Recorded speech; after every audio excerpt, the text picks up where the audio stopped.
Ritorna in onda Casa Stipancic. E quei vis-à-vis? Ma cosa? Anche qui di sopra, di sotto, fermo assemblamento? Ma no, Ciano, non sai che... Bon, lasciamo stare.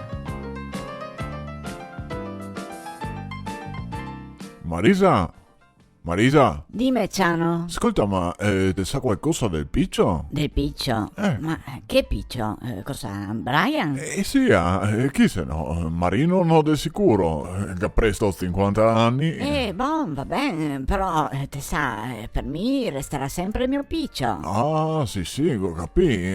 Ma insomma, Brian, tutto bene? Sì, sta bene. Adesso non so se va a scuola o fa scuola di casa. Di casa? Sì. E come fa? Ma sì, in sto periodo si fa tutto di casa, scuola, lavoro, e poi se te vuole te puoi anche farti la spesa, tutto. Ma e come fa, scusa? Ma non so, guarda, sei là e fa col computer, là con l'internet, non so come che fa. Ah, ma con quelle robe là, tecnologiche. Sì, guarda, sia Marino che Samantha che lavora di casa.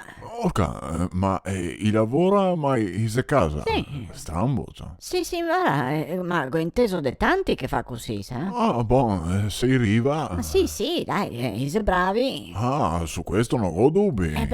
Basta che comunque mi porti ogni tanto il piccio. Ma sì che ne lo porta, sicuro. Guarda, giusto ieri parlavo con Marino. Ah, sì? Sì. Buon, meglio. E così sta un poco qua con noi in Casanova, no?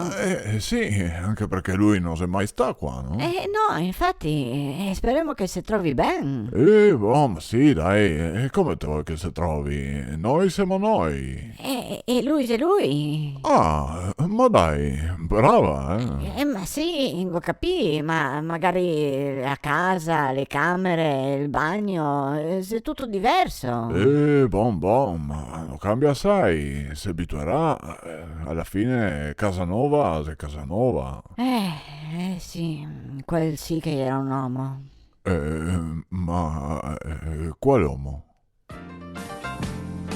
Era Casa Stipancic. E quei vis-à-vis? Cioè, ma allora, ma meno lo capì, ma questi viene proprio qua dentro, con mettere la mascherina? Ma no, Ciano, no, lascia stare.